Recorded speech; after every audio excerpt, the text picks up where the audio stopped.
Hey, akho nto intle bethunani kwisithembu sakwamseleku and ke ngoku ingathi izinto ziye ziba wesa and wesa. Emveni koba ndibukele i-episode yayizolo uthando nesithembu uncut ibingu-episode 5 ibingekatata uMusamseleku, ndethuka ubona uba kanti yena of all people akasavani kakuhle ngoku kunye noMpumelelo. Now makhe singene ke kule segment katata uMusamseleku kunye noMpumelelo, ngoba utata uMusamseleku uye wahlala phantsi wathetha ke noMpumelelo ediskhasa imitshato yakhe, wathumela ke nemessage uMpumelelo uba makamgqithisele yona kuMayeni, waphinda waveza uba i-relationship yakhe noMpumelelo ayisekho right and kungenxa kaMayeni. Molweni, ndanamkela kumam Gobhozi TV. Happy New Year bethunani. Now kule meeting katata uMusamseleku noMpumelelo ekuthiwa ke yenzeke ngoJanuwari 2025 last year, utata uMusamseleku uthetha noMpumelelo ngoba ufuna uthumela umyalezo kuye. Uthi uMayeni wathi akanangxaki noba athathe uwife number 5, kodwa uthi wambona uba ulimele emoyeni.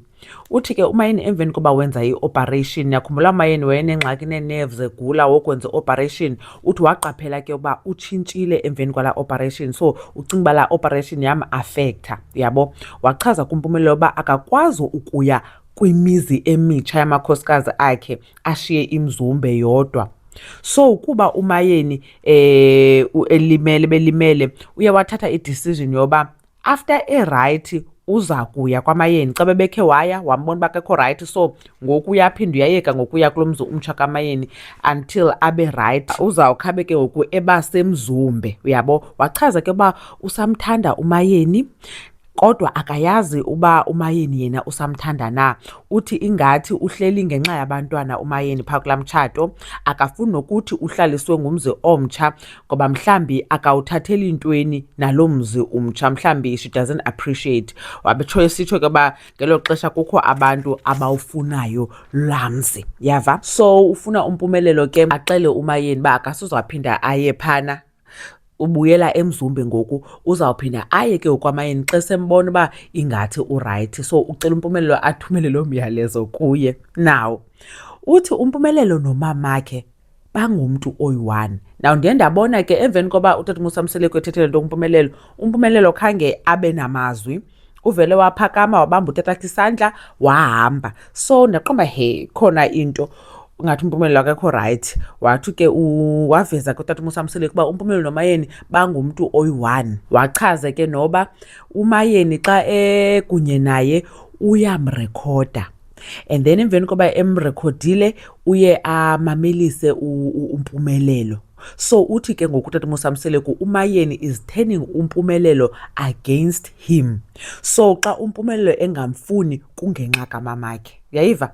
So uthi ke ngenye imini wathi ethetha noMpumelelo, wathi uMpumelelo kuye makangathethi kakhulu ngoba mnye umntu amkhathaleleyo nguMakhumalo, okanye umnye umntu amkhathaleleyo nguMakhumalo. Niyambona ke mos uMakhumalo. Kwaye kukho izinto azithethileyo uMseleku kuMayeni athi uzenzele uMpumelelo, and ezo zinto uMpumelelo ubonile uba utatakhe uzithetha kuba eqhayisa obreg. So wabona ke ngoku uba ayikho yena into azophinda ayithethe noMayeni noMpumelelo, kutsho utata uMusamseleku. Wathi ke uMpumelelo ngumntwana wakhe ekufanele enze azakwenza kuba efuna, angaxelelwa nguye, iji ukuvusa umzi. Watsho ke ekhala utata uMusamseleku.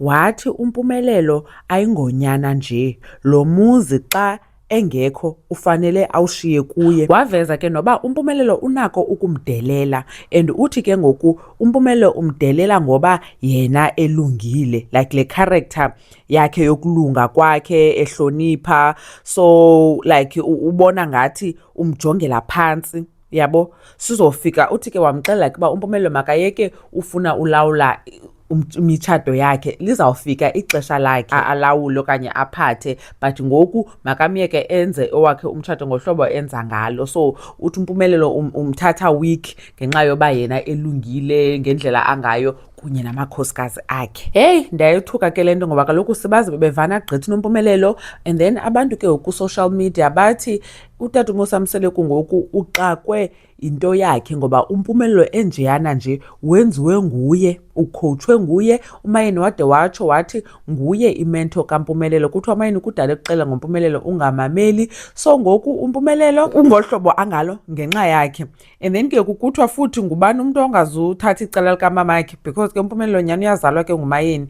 As much as ke besithanda ubona ingathi abavani ncam, but ke ngoku bathi abanye uMayeni he ade athumele ke ngoku ii-recordings kuMpumelelo, bathi abanye kaloku mhlawumbi uMpumelelo ebengamboni utata wakhe ngehlobo abonwa ngalo ngamanye amakhosikazi akhe, yena ebembona as utata wakhe. So mhlawumbi Mayeni bechaza, umzekelo ukhe atsho uMayeni uba undithuke okanye like uba unjani ihlobo angalo, so mhlawumbi bengayikholwa uMpumelelo loo nto leyo. So wathi mhlawumbi masithi mhlawumbi utata uMosamseleko benomsindo ethetha ezo nto azithethayo, uMayeni aqo makarekhode kwenzela uba unyana yakhe azova ambone lo tata yakhe ba unjani okanye ezinto ke athetha ngazo. But ke nakutata uMosamseleko uphele esithi ngenxa yoba erekhodwa nguMayeni athethe noMpumelelo and uMayeni is turning uMpumelelo against him, so yena akasazothetha, akho nto azayithetha noMayeni. So itsho ke into betinani bekungoJanuwari ngo-2025, andiyazi ke bekhe sambona utata uMosamseleko on social media ekwaMayeni, uMpumelelo ke ebanike impahla kwezi azithengisayo zikaSharp. So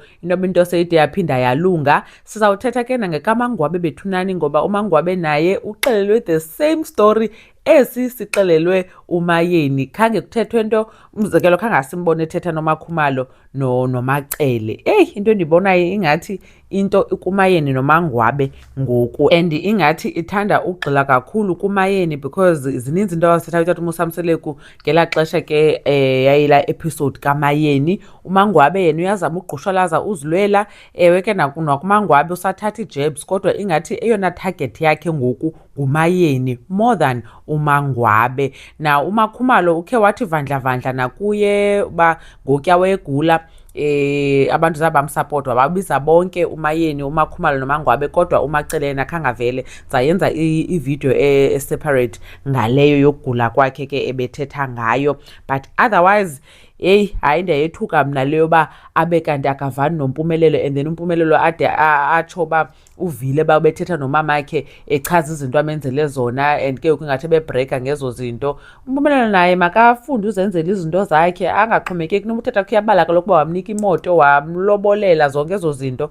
So naye ke ba akayifuni loo nto leyo okanye akayithandi, makazisebenzela azenzele into zakhe. Ewe ke kuhle uba nomzali okwaziyo ukuncedisa whichever way, whether financially or ukhulisa abantwana, uyabo. Utata uMosamseleko bejonge uba ushiya uMpumelelo phaa kulaa mzi wakhe. Bathi ke abantu ingathi ibalulekile indlela yozala more than utshata, because uLwandle nguye umntana wokuqala, unyana wokuqala emtshatweni.